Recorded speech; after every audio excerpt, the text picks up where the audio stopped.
Taya Williams. Thank you for joining me here on Taya's Sweet Aroma. For today, I decided that I wanted to share with you the recipe for one of my favorite side dishes, and that side dish is my oven roasted potatoes. These potatoes go great alongside so many different dishes. I even like to use the leftover potatoes and make like breakfast burritos the next morning, or just heat them up alongside whatever it is that I'm making. What I am doing right now is getting my potatoes diced up roughly around the same size. They're about maybe around 1 inch thick triangular shapes, but you can cut them however you choose to cut them, as long as they're all around the same size so that they bake up evenly. Now, a little trick that I do with these potatoes is I take a half sheet pan, which I have covered with foil for cleanup reasons. So you don't need the foil if you don't mind scrubbing a pan later.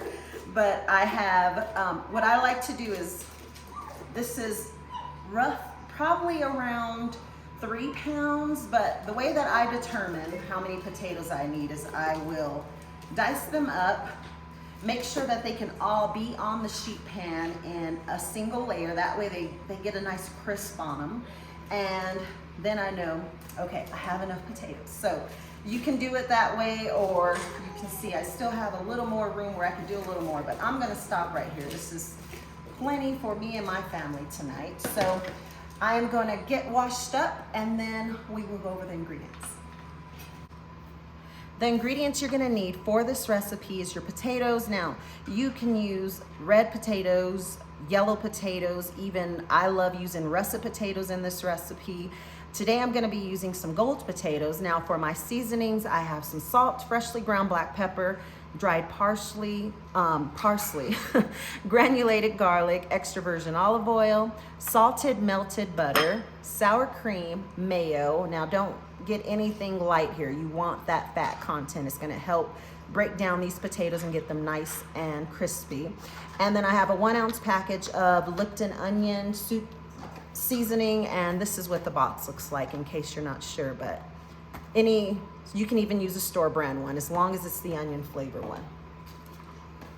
To get started, what I like to do is get my sauce for these potatoes all prepped and ready. And I just start by adding all of these ingredients into this bowl. Gonna get this onion seasoning in, along with my pepper, salt, granulated garlic, and parsley.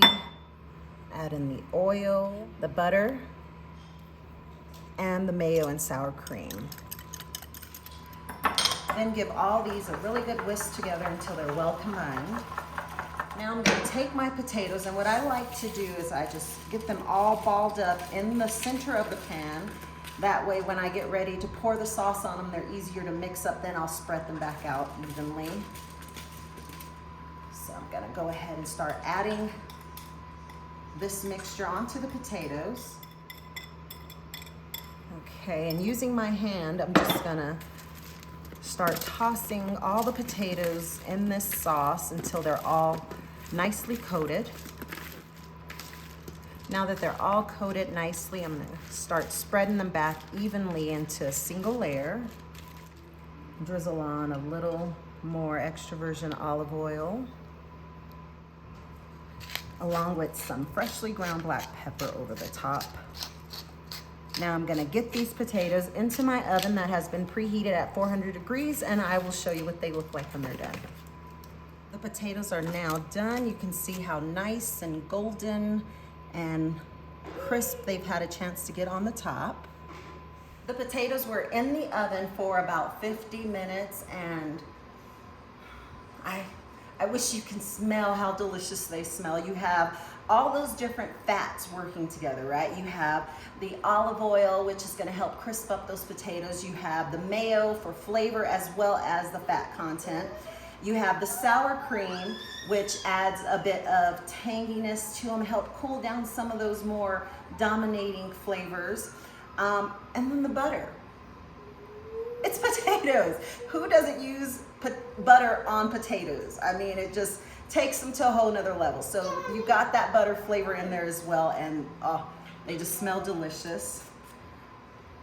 You got some of those onion bits. Now my husband likes to scrape the pan, or have me, I should say, scrape the pan to get some of those onion bits off and serve them with his potato. I don't know if you can hear that crunch with the oven cooling down, but they're just perfectly tender. Nice little bite to them still. Delicious. You gotta give this recipe a try. Now, one thing I did want to mention before I let you go is that you will notice that depending on the potato that you use, the cooking times may be different. Now, a russet potato will take a bit longer than some of the more soft skin potatoes, but they all work for this dish. So use what you have on hand. Use a mixture. I've even done red and yellow at the same time. It's so good. Anyhow, thank you again for spending time with me here today. I will be sure to include a link down below in the description box where you can find the written recipe for these potatoes. And as always, I thank you for spending time with me. Hope to see you again next time. Bye.